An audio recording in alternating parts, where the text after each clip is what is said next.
beda kan yang Jati ya. kalau Aslinya Jepang.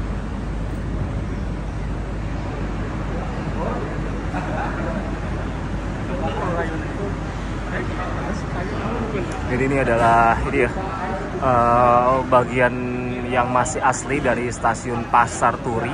Pasar Turi ini, stasiun Pasar Turi, Surabaya Pasar Turi itu dibangun atau didirikan oleh perusahaan swasta, kereta api swasta terbesar di Hindia Belanda pada masa itu bernama Nederland Indisch Spoorweg maskapai yang kantornya dulu ada di Gedung Lawang Sewu di Semarang.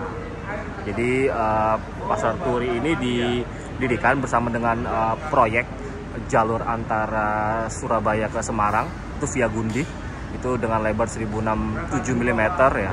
Nah, di mana jalur ini tuh dibangun mulai dari Surabaya dulu ya. Itu mulai dari barat dan timur, itu kemudian nanti sambungnya ketemunya itu di Cepu ya, di jembatan Bengawan Solo. Itu tahun 1903. Jadi dari Pasar Turi ke arah Lamongan itu dibuka tahun 1900, lalu dari Gundih hingga Cepu kalau nggak salah itu dibukanya itu 1900 sampai 1902, baru nanti dari Lamongan diteruskan lagi ke Bojonegoro 1902, setahun kemudian itu di sambung ya, resmi tersambung seiring dengan peresmian jalur antara Cepu Bojonegoro tahun 1903. Nah, jadi seperti yang saya bilang tadi, bagian overcuppingnya ini atau atap peronnya ini masih asli, sementara bangunannya ya, ini bangunan ini sudah tidak asli lagi ya. Ini kalau di buku Spoorweg Station of Java karangannya Michel de Jong, orang Belanda, ini dimulai di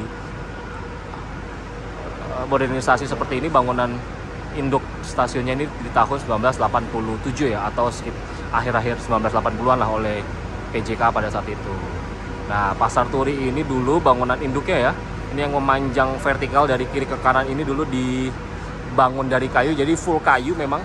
Oleh NIS itu dibangun full kayu, jadi mulai dari overcupping, lalu juga bangunan induknya itu semua dibuat dari material kayu jati. Nah, teman-teman kalau bisa bayangin kayak apa, itu bayangin kayak stasiun Gresik ya. Jadi itu stasiun Gresik dan stasiun Pasar Turi itu, Gresik Kota yang sekarang sudah nonaktif, itu memang kedua-duanya itu dibangun di era yang hampir sama, yang bersamaan lah. Nah, itu semua dibuat dari kayu seperti itu. Kemudian banyak ya, mulai tahun 1910-an ke atas itu banyak mulai stasiun-stasiun milik NIS di jalur Semarang Surabaya itu mulai dimodernisasi. Itu Cepu, lalu ada Babat, lalu ada Bojonegoro. Tapi Pasar Turi ini tetap dipertahankan sampai tahun 1987, baru digantikan bangunan utama dengan tembok seperti ini. Sementara atapnya ini tetap masih asli. Ya, ini kalau atapnya ini ya mirip-mirip lah ya, kayak Babat, lalu juga Bojonegoro, modelnya sama gitu.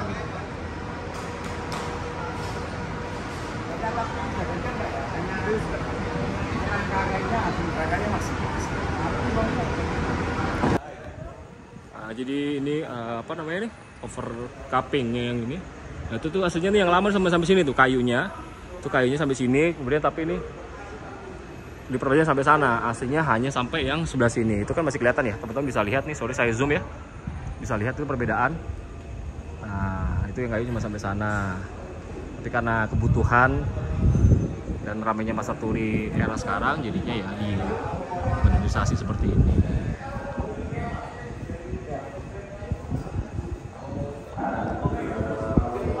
Mobil yang masuk situ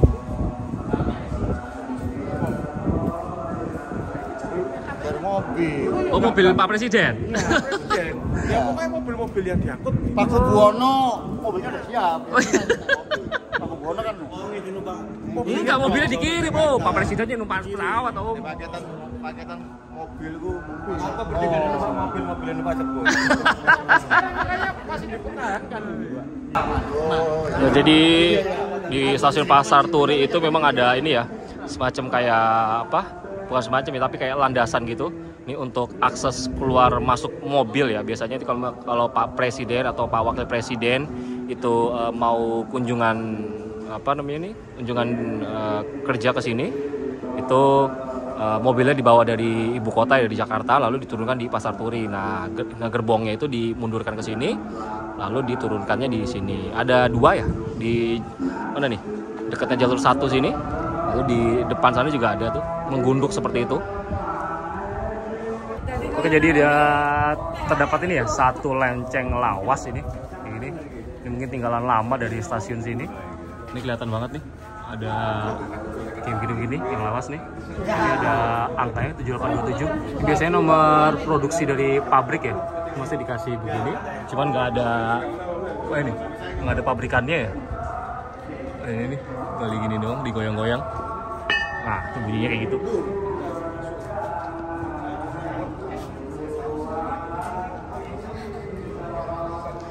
Nah, ini kita lanjut lagi. Ini saya sama teman-teman dari komunitas Begandring Surabaya, ini didampingi dari PT KAI Daob 8, itu mau menuju ke ini depo lokomotif Surabaya Pasar Turi yang ada di sisi barat. Di sisi selatan stasiun.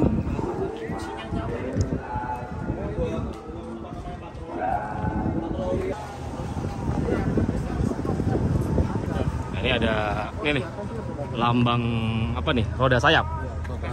Roda sayap. Nah, ini wing-wingnya ini lambang. Jadi Kebetulan kan ini ruang kerukaan. oh, ini UPT Kerukaan. Ruang Prami. Waduh, kalau Prami ini jangan tanya aku, Pak. Aku kurang menguasai ya. Jadi ini adalah lambang roda sayap ya. Ini sejak zaman NIS, zaman SS, dan banyak sekali perusahaan-perusahaan kereta itu ya lambangnya seperti ini nih, roda dan sayap. Jadi ini cukup umum lah, kita bisa temui. Ini NIS juga kayak begini pakainya, lambang perusahaannya, logonya.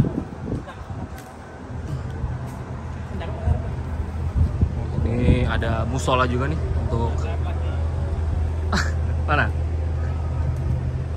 UPT Kru KASBI ya, ya. Mas, aku mau tanya, tadi jenengan kasih ini Mas, kasih kenang-kenangan ini apa? Lembar saham NIS. Tahun berapa tadi Mas? Tahun 1920. 120. Nilainya berapa gulden? 150 gulden. 150 ribu apa 150? 250 gulden. Oh, 250 gulden ya? Oke. Itu jenengan punya koleksi berapa Mas? Kok ngasih-ngasih kan itu barang langka? Maksudnya kita ikhlas ngasih gitu loh. Sorry, kalau di rumah itu saya ada koleksi kurang lebih sekitar 30-an. 30 lembar saham NIS saja? NIS saja. NIS saja. Berarti di luar NIS ada? Lumayan, OJS? OJS 350 lembar. Lalu? SJS ada 20-an, SCS itu ada 17. Ya.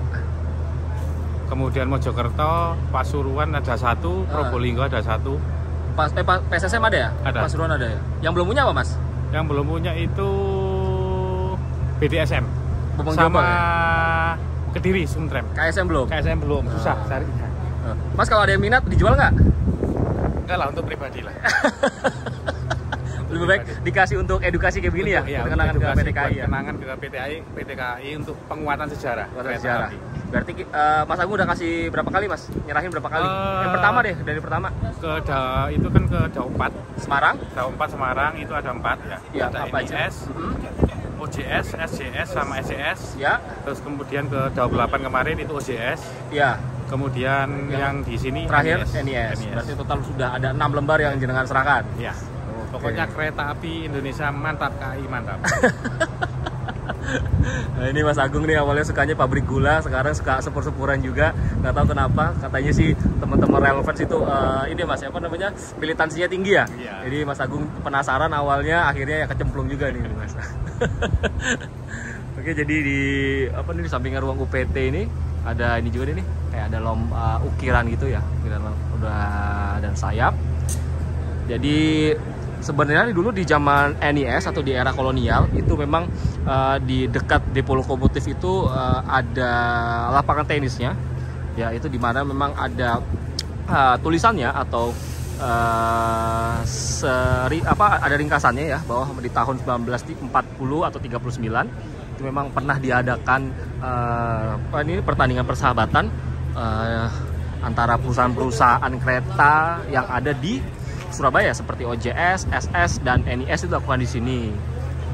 Jadi memang ada fasilitas hiburan ya untuk pegawai-pegawai kereta api di era kolonial, bahkan sampai sekarang pun kita bisa menemuinya. Nah, ini ada sebuah KRD ya, atau kereta rel diesel. Ini ada standby di sini, tapi saya belum tahu nih pakai untuk apa. Maksudnya untuk relasi mana? Apakah ini ke Indro ataukah ini ke Pasuruan? Tapi kayaknya ke Indro ini mungkin ya. Komuter Surabaya Indro. Sidoarjo Indro, dari Sidoarjo ke Indro Gresik. Ini bekas apa?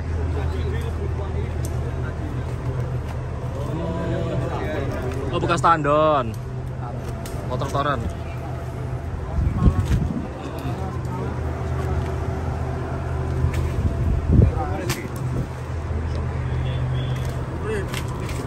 Ya iki area ini iki bro, kita tandon iki. Tandon. Diunggahno. Sudah langsung. Apa lagi? Nemu apa tadi? Yang diduga bekas ditembak. Tembakan. Bekasnya menara air itu ada satu rel yang ada bekas impact. Ya memang nggak bisa secara detail kita lihat karena ya tempatnya di ketinggian, jadi kita foto, dari hasil foto nanti kita coba analisa sama teman di bagian balistiknya Polda. Tapi dulu di daerah Surabaya yang sebelah sini, dekat pasar itu memang ada kejadian-kejadian perang gitu? Semuanya, semua aset kereta api di Surabaya itu terkena dampak dari pertempuran Surabaya. Oh. Loko-loko, stasiun-stasiun semuanya ditembaki dari udara. Oleh Bahkan Belanda dulu, Pak? Oleh Inggris. Oleh Inggris? Oleh Inggris pada saat pertempuran Surabaya. Karena apa? Karena diduga kereta api itu salah satu penyebab penyuplai tenaga dari luar Surabaya untuk masuk. Sehingga stasiun jadi sasaran tembak pesawat maupun dari artileri Inggris. Supaya apa? Supaya orang nggak bisa masuk ke Surabaya. Nah, termasuk bantuan-bantuan makanan itu juga banyak masuk dari Pasar Turi, dari Gubeng, dari Wonokromo, dan itu semuanya dari sasaran tembak dari pesawatnya Inggris. Itu gitu. Di sebelum atau sudah perang 10 November, Pak? Saat perang 10 November. Saat perang 10 November. Perang 10 November. Itu berlangsung berapa lama, Pak, perang itu? Kalau perangnya 21 hari. Wih, Nah, dari tanggal 10 sampai akhir. 10 sampai tanggal 1 Desember. Panjang juga ya, Pak? Panjang, 21 hari. Tidak karu-karuan itu. Nah, makanya tadi ya kita melihat apa yang tersisa. Ya alhamdulillah nemu lah, meskipun satu atau dua. Tapi dugaan saya itu bekasnya terkena tembakan dan itu lurus dari luar. Karena ada bekasnya tandon air tadi yang dari bekasnya. Oh, berarti gitu. arahnya dari sisi timur sana, Pak, jalan sana ya? Dari jalan, dari luar stasiun. Oke. Siap, Pak Zaki, terima kasih, mantap. Oke, ini kita akan coba lanjutin lagi mendekat ke arah Depo Loko Surabaya Pasar Turi.